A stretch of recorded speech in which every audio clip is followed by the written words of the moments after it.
Hello, my name is Julie Batten, and I am founder and executive director of the Glass House Shelter Project. At the very beginning of this journey that I've been on with this grassroots organization, I was invited to teach a pilot through Salem State, and I'm happy to report that almost 5 years later, Salem State University is still very much behind this effort, and the Salem State Charitable Foundation is now actively engaged in raising money to make this project a Salem State initiative. Okay, so the Glass House Shelter Project started formally in the spring of 2012. I was invited by Salem State to teach a pilot course at LifeBridge, Seeds of Hope in Salem. And the invitation came based on the fact that the dean at the time knew a little bit about my personal background, which is a bit of a rags to riches to rags story, at least during my childhood, and thought that I might have, between having the necessary degrees required to teach a college English course and the compassion required to work with this population, he thought, and as it turns out rightly so, that I might make a good fit for this. And so that's where it began. And that first class, I'm still in touch with all of my students. They're still living independently and or working full-time and or in fully matriculated degree granting programs. So it was a success right from the start. What makes this different than the thousands upon thousands of learning initiatives that are going on every day at shelters all across the nation is that we are actually bringing college courses into shelters. We're not giving people free passes to get themselves to the closest university and take courses on campus there. We are actually bringing the university to them. And that is a very integral part of the success of this program. If you can imagine being in the circumstance of finding yourself homeless, the shame that goes hand in hand with, and really a certain kind of debilitation that is unique to that circumstance. To invite somebody to go down to the local college and take a course just wouldn't be high on anybody's list of priorities at that point. But if you show up there and you start talking about books, which are really all just about stories about people like you and I, somehow you light a fire, and in people that really weren't looking to light a fire to begin with. So again, to ask somebody to go down to the local university is like inviting them to meet you for tea in Paris at 4. It's just beyond conception. It doesn't feel like something that anybody would want to do. And so knocking on the doorstep and taking a seat and inviting others to join you in the conversation is what really seems to be the key point here. Bibliotherapy is a term, as far as I know, that was coined by a University of Massachusetts Boston professor in the mid-90s when she was working with parolees. And what she found was that it was young kids who had been incarcerated that were now on probation, and what she found was that those that took a reading and discussion class with her were statistically much more likely to meet the terms of their probation. So they did sort of a sample group, those that were in the course and those that were not, and that the belongingness that comes of a reading and writing course of this nature is really key to the reintegration of the students into mainstream. And that really, in this case, it doesn't matter whether you're homeless or whether you've been incarcerated. Sometimes one goes hand in hand with the other. But this, again, this sense of belongingness, of belonging to a class, of being a student of a university, all of that goes a long way toward the student really seeing themselves as a part of the greater context, as a part of society. So far, the funding for this project has come, it's really been a collaboration, a very successful collaboration between the shelters that have been involved and the universities that have been involved. And for instance, I received a President's Creative Economies grant to run a course at the New England Center for Homeless Veterans that was highly successful. The non-credit reading and discussion groups are funded by the shelters, however, and they usually bookend the college course. So you start out by tiptoeing into it and getting students involved just in reading again. For some, it's the first time in years that they've picked up a book, much less written anything. And what happens is the students that really are turned on by this whole adventure stay, and they keep coming back and they become regulars. And then we invite them, if their skill level is where it needs to be to take a college course, because of course we would never want to set anybody up for failure. We then invite them to take part in the college course, and when they've gotten through that, they are then invited to go back to another round of the non-credit reading and discussion group as mentors, which again gives them a sense of self, gives them a purpose, gives them a sense of belongingness.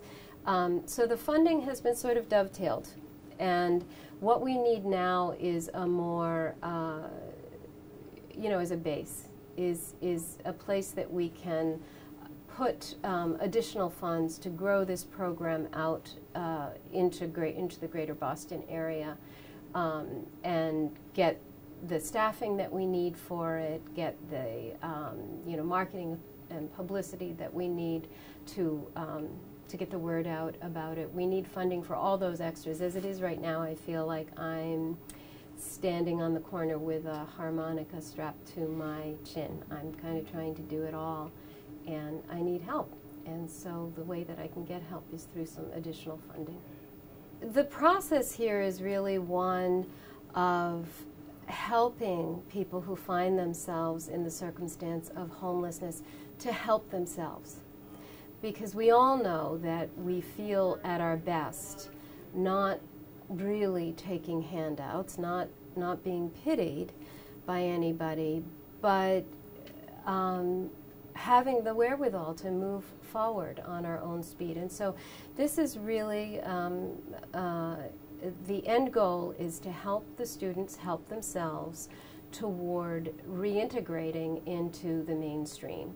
Now, of course, it takes a village. You know, when I say that 100% of my students have gone on to, they are now fully employed and or living independently and or matriculated students in degree granting programs. That has happened as a result of the bibliotherapy that we do through the Glass House Shelter Project, but it's also happened as a result of working as a team with people who are following through on the Housing First initiative, people who are making sure that healthcare initiatives are seen through.